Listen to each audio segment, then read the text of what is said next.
welcome back to my YouTube channel Economics with Priya. So in today's session we are going to start the most important topic of NI and that is value added method. It is a method of calculating NI. ये NI calculate करने का एक method है. सो इस method को समझने से पहले हम लोग ये जान लेते हैं कि ये मेथड होता क्या है. सो मान इसको और इसको समझना है तो मैं एक एग्जांपल लेती हूँ. इस एग्जांपल के थ्रू आपको वैल्यू एडेड मेथड समझाने की कोशिश करती हूँ. Okay, suppose there is a baker. एक बेकर है जो क्या करना चाहते हैं, ब्रेड बनाना चाहता है. उसको ब्रेड बनाने के लिए कुछ इनपुट की ज़रूरत पड़ेगी, कुछ मटेरियल्स की ज़रूरत पड़ेगी. मान लेते हैं उसको फ्लोर की ज़रूरत पड़ी, आटे की ज़रूरत पड़ी. मान लेते हैं उसने 200 रुपीज़ का आटा लिया और उस 200 रुपीज़ के फ्लोर की हेल्प से 500 रुपीज़ का ब्रेड बना दिया. ठीक है, यानी आउटपुट बेकर को क्या मिला? आउटपुट बेकर को मिला 500 रुपीज़ का ब्रेड. लेकिन उस आउटपुट के लिए उसने इनपुट क्या डाला? 200 रुपीज़ का आटा डाला, 200 रुपीज़ का फ्लोर डाला. यानी कि जो आपका आउटपुट था वो आपका क्या हो गया? 500 रुपीज़ और इनपुट उसने कितना डाला? 200 रुपीज़. यानी बेसिकली आपने आटे में कितनी वैल्यू ऐड की? आपने बेसिकली कितनी वैल्यू ऐड की, वही मतलब वैल्यू एडेड. तो वैल्यू एडेड आपको कैसे पता चलेगा? टोटल आउटपुट जो आपको मिला और उसमें आपने जो इनपुट डाला, तो टोटल आउटपुट आपको क्या मिला? 500 रुपीज़ का ब्रेड. उसमें आपने क्या इनपुट डाला? 200 रुपीज़ का फ्लोर यानी आटा डाला. यानी बेसिकली आपने उसमें कितने रुपीज़ की वैल्यू ऐड की है? 500 माइनस 200. यानी आपने उसमें 500 माइनस 200 300 रुपीज़ की वैल्यू को क्या किया? आपने ऐड किया है. तो बेसिकली मेरे कहने का मतलब क्या है कि वैल्यू एडेड मेथड में हम क्या करते हैं कि कोई भी प्रोडक्ट क्या होता है कि अलग अलग फेजेस से होता हुआ जाता है और हर एक फेज़ में उसमें कुछ ना कुछ वैल्यू ऐड की जाती है. तो वैल्यू एडेड मेथड में क्या होता है कि हर एक फेज़ में जितनी वैल्यू ऐड की जाती है उन सभी वैल्यूज़ को हम ऐड करते हैं और ऐड करने के बाद हम GDP at MP find out करते हैं. उसके बाद हमको जो भी चीज़ ज़रूरत पड़े, अगर डोमेस्टिक इनकम फाइंड करना है then we will go for NDP at FC. अगर हमको नेशनल इनकम फाइंड करना है then we will go for NNP at FC. तो इस तरीके से, इस प्रोसेस से हम जो NI फाइंड करते हैं, इस प्रोसेस को ही हम लोग क्या कहते हैं? Value added method. Is it clear? Value added method के लिए एक छोटा सा फॉर्मूला आपको ध्यान रखना है which is also written here. Value of output minus value of input. जो मैंने अभी भी एग्जांपल लिया ना बेकर वाला, वही एग्जांपल है. उस एग्जांपल में मैंने ये फॉर्मूला यूज़ कर लिया था. टोटल आउटपुट कितने का था? 500 रुपीज़ का ब्रेड बना. उसमें इनपुट हम लोग कितना डाले थे? 200 रुपीज़ के आटे को डाले थे. तो 500 माइनस 200 यानी 300 का वैल्यू ऐड किया. और पहले से हमारे पास मतलब हमने क्या किया? 200 रुपीज़ के आटे में 300 रुपीज़ का वैल्यू ऐड किया. ठीक है, तो ये जो आया क्या? ये आपका वैल्यू एडेड आया. तो मेरे कहने का सेंस ये है कि इसी तरीके से हमारी इकोनॉमी के हर एक सेक्टर्स में क्या करेंगे? किसी भी प्रोडक्ट को बनाने के लिए वो हर एक फेज से जाएगा. तो हर एक फेज में जितने जितने वैल्यू ऐड होते जाएंगे उन सभी वैल्यूज़ को हम ऐड करेंगे. Then you will get gross value added at MP और GDP एट MP. आपको GDP एट MP मिलेगा और GDP MP के थ्रू आपको डोमेस्टिक इनकम या national income which whatever is required you can easily find out. ठीक है, one more thing, यहाँ पे मैंने एक चार्ट भी लिख दिया. इस चार्ट को अगर आप ध्यान रखेंगे तो इस चार्ट के थ्रू भी आप बहुत आसानी से वैल्यू एडेड मेथड के क्वेश्चंस को सॉल्व कर सकते हैं. देखिए, जैसे मैंने यहाँ बोला ही, पहले ये बात बोल दिया मैंने कि क्या करते हैं हम लोग वैल्यू एडेड मेथड में, हर एक फेजेस में जितनी वैल्यू ऐड हो रही है उन सभी वैल्यूज़ को सम अप करते हैं. Then you will get that GDP at MP. तो यहाँ पे वही है gross value added at primary sector, secondary sector and territory sector. हमारी इकोनॉमी के 3 सेक्टर्स हैं. तो इन तीनों सेक्टर्स में कोई भी प्रोडक्ट में जितनी जितनी वैल्यू ऐड होती जा रही है उन सभी वैल्यूज़ को क्या कर देंगे? हम सम कर देंगे. और सम करने के बाद हमारे पास जो आएगा वो क्या आएगा? GDP at NP, gross domestic product at market price. अब जब आपके पास ये आ गया तो आप बहुत आसानी से नेशनल इनकम फाइंड कर सकते हो या डोमेस्टिक इनकम फाइंड कर सकते हो. Very very easy. तो ये तो हो गया एक ऊपर से कि वैल्यू एडेड मेथड कैसे फाइंड करेंगे, क्या तरीका है.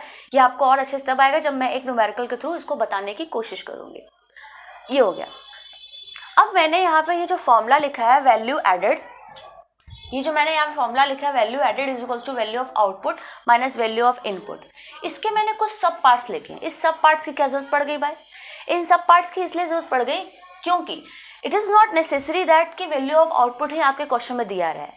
At the place of value of output there are also some other component can be given.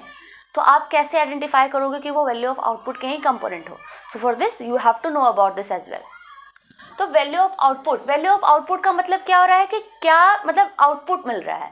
तो output can be in the form of sales. Sales के फॉर्म में हो सकता है, सेल्फ कंजप्शन के फॉर्म में हो सकता है, एंड चेंज इन स्टॉक मतलब closing stock minus opening stock. ऐसे बहुत सी चीज़ें होंगी जो at the end of year without sold मतलब बिना बिके हुए बची होंगी, बिना सेल किए हुए बची होंगी। तो क्लोजिंग माइनस ओपनिंग का जो डिफरेंस होगा that is change in stock. तो इन तीनों का सम वैल्यू ऑफ आउटपुट होगा। तो अगर क्वेश्चन में वैल्यू ऑफ आउटपुट भी दिया है और ये तीनों सब पार्ट्स भी दिए हुए हैं, then there is no need to go through all these three things.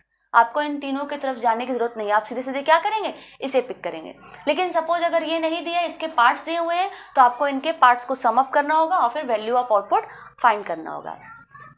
इस तरीके से सेल्स में भी देखिए, अगर सेल्स भी दिया है क्वेश्चन में और एक्सपोर्ट भी दिया है, तो सेल्स का मतलब होगा कि उसमें एक्सपोर्ट ऑलरेडी शामिल है, लेकिन सेल्स की जगह डोमेस्टिक सेल्स दे देगा और एक्सपोर्ट भी देगा, तो आपको डोमेस्टिक सेल्स और एक्सपोर्ट दोनों को लेने की ज़रूरत पड़ेगी। बेसिकली देखिए, सिंपल सा कहने का सेंस है, ये जिस फॉर्म में चार्ट दिया वो है, आपको बस ये देखना है। अगर वैल्यू ऑफ आउटपुट दिया रहेगा तो आपको इसके कोई भी सब पार्ट दिए होंगे तो आपको इधर जाने की ज़रूरत नहीं है। अगर मान लीजिए वैल्यू ऑफ आउटपुट ना दे करके सेल्स दिया है, चेंज इन स्टॉक दिया है, तो आप इन दोनों को ऐड कर करके वैल्यू ऑफ आउटपुट फाइंड कर लेंगे। मान लीजिए सेल्स भी नहीं दिया है, ये दोनों दिए हैं, तो आप इन दोनों को सम अप करके ये फाइंड आउट कर लोगे। जैसा क्वेश्चन उसके हिसाब से आप अपने इन चीज़ों को क्या कर लोगे, पिक कर लोगे। In the same way value of input के सिर्फ दो कंपोनेंट्स हैं, दो कंपोनेंट्स बस ध्यान रखिएगा। Purchase of raw materials from the domestic territory, ये भी देखिए बहुत मेजर कंडीशन में आपको दिखाई देंगे। जैसे कि मान लीजिए वैल्यू ऑफ इनपुट की जगह इंटरमीडिएट कॉस्ट, इंटरमीडिएट कंजप्शन या इंटरमीडिएट कॉस्ट दिया हुआ है, तो आपको इन सब चीज़ों की जरूरत ही नहीं है। मान लीजिए इंटरमीडिएट कंजप्शन भी दिया है और इम्पोर्ट भी दिया है, तो there is no need to go through the import. आपको इम्पोर्ट को पिक करने की जरूरत नहीं है, क्योंकि इंटरमीडिएट कंजप्शन में ये ऑलरेडी क्या है, इंक्लूडेड है, ये ऑलरेडी क्या होंगे, इंक्लूडेड होंगे। तो अगर इंटरमीडिएट कंजप्शन दिया है तो इन दोनों के पास जाने की ज़रूरत ही नहीं है आपको। अगर ये नहीं दिया है तो purchase of raw material from domestic territory and import, इन दोनों को सम कर देंगे और आपको क्या मिल जाएगा, इंटरमीडिएट कॉस्ट मिल जाएगा। तो इस तरीके से आपको ये भी मिल गया, ये भी मिल गया। वैल्यू ऑफ आउटपुट में से वैल्यू ऑफ इनपुट को माइनस करेंगे तो आपको क्या मिल जाएगा, वैल्यू एडेड मिल जाएगा। इस तरीके से अगर क्वेश्चन में कई सेक्टर्स यूज हो रहे हैं, जैसे प्राइमरी सेक्टर यूज हो रहा है, सेकेंडरी सेक्टर यूज हो रहा है, टर्शियरी सेक्टर यूज हो रहा है, तो सभी सेक्टर्स के वैल्यू एडेड को आप फाइंड करोगे और उस वैल्यू एडेड को आप सम करोगे और उस वैल्यू एडेड को सम करने के बाद जो आएगा वो आएगा GDP at MP. Okay, gross domestic product at market price. फिर gross domestic product at market price से अगर आपको नेशनल इनकम पे जाना है या फिर डोमेस्टिक इनकम पे जाना है, तो ये मैंने अपने प्रीवियस सेशन में भी बताया है, आप उस वीडियो को भी देखिए, उसके थ्रू आपको समझ में आ जाएगा कि इससे आपको नेशनल इनकम या डोमेस्टिक इनकम फाइंड करना रहेगा तो आप कैसे फाइंड करोगे। मैं एक न्यूमेरिकल के थ्रू भी अभी बताऊंगी। वन मोर इम्पॉर्टेंट थिंग कि जो वैल्यू एडेड मेथड है, इस मेथड को हम लोग product method, inventory method and net output method के नाम से भी जानते हैं। सो अदर नेम जानना बहुत ज़रूरी है, ठीक है। अब हम लोग वैल्यू एडेड मेथड को एक न्यूमेरिकल के थ्रू समझ लेते हैं। न्यूमेरिकल के थ्रू समझेंगे तो सारी चीज़ें आसानी से क्लियर हो जाएंगी। देखिए, यहाँ पे मैंने एक न्यूमेरिकल लिख दिया है, इस न्यूमेरिकल को हम वैल्यू एडेड मेथड के थ्रू सॉल्व करते हैं, फिर आपको समझ में आ जाएगा। ये न्यूमेरिकल है और आपको फाइंड क्या करना है, NDP एट MP। ये ऐसे कुछ भी फाइंड करना रहे तो आप जो तरीका हम बताने जा रहे हो उस तरीके से आप क्या कर सकते हो, बहुत आसानी से फाइंड कर सकते हो। देखो, ये आपके कंपोनेंट्स दिए हुए हैं क्वेश्चन के और हमको क्या करना है, वैल्यू एडेड मेथड से NDP at MP find out करना है, net domestic product at market price find करना है। तो देखो, सबसे पहले हमको क्या फाइंड करना है, वैल्यू एडेड। तो वैल्यू एडेड का फॉर्मूला मैंने क्या बताया, value of output minus value of input, ठीक है। यहाँ पे भी ये फॉर्मूला लिखा हुआ है, value of output minus value of input, ये लिखी हुई चीज़ है। वैल्यू ऑफ आउटपुट में हम इसके सब पार्ट देखेंगे। अगर वैल्यू ऑफ आउटपुट सीधे सीधे दिया हुआ है आपके क्वेश्चन में तो आप सीधे सीधे उसी को लिखोगे, लेकिन वैल्यू ऑफ आउटपुट हमारे क्वेश्चन में नहीं दिया हुआ है तो हम लोग इसके सब पार्ट्स को देखेंगे। तो वैल्यू ऑफ आउटपुट के अगर हम लोग सब पार्ट्स की बात करो, देखिए self consumption and change in stock दिया है, तो आपको आपके क्वेश्चन में दिखाई दे रहा होगा सेल्स लिखा हुआ है, तो हम लोग क्या कर देंगे, वैल्यू ऑफ आउटपुट में सबसे पहले सेल्स, यहाँ डायरेक्ट हम वैल्यू लिख देते हैं, सेल्स की वैल्यू क्या है 90। उसके बाद सेल्फ कंजप्शन है तो सेल्फ कंजप्शन नहीं दिया हुआ है। उसके बाद change in stock, change in stock कैसे आएगा, क्लोजिंग माइनस ओपनिंग, जो आप यूज़ करते जा रहे हो उसको टिक करते चलो, ऐसे आसानी होगी। तो क्लोजिंग माइनस ओपनिंग यानी कि 90 प्लस 25 -15, ये हो गया। अब किसी चीज़ की जरूरत नहीं, अब कोई चीज़ तो दिया नहीं है। अब नेक्स्ट हम लोग क्या करेंगे, value of input. Value of input क्या, अगर इंटरमीडिएट कंजप्शन सीधे से दिया हुआ तो हमको ये सब ढूंढने की जरूरत ही नहीं है, ठीक है। तो वैल्यू ऑफ, देखिए यहाँ पे लिखा हुआ है परचेज ऑफ रॉ मटेरियल और इंटरमीडिएट कंजप्शन, ये दो चीज़ दिए हुए हैं। तो हम क्या करेंगे, हमको क्या ढूंढना है, सबसे पहले इंटरमीडिएट कंजप्शन। अगर इंटरमीडिएट कंजप्शन मिल जाता है तो किसी भी इनपुट को अलग से हमको उसमें इंक्लूड करने की ज़रूरत नहीं है।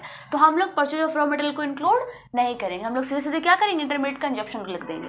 तो 90 + 25 - 15 और माइनस क्या कर देंगे हम लोग वैल्यू ऑफ इनपुट में 40।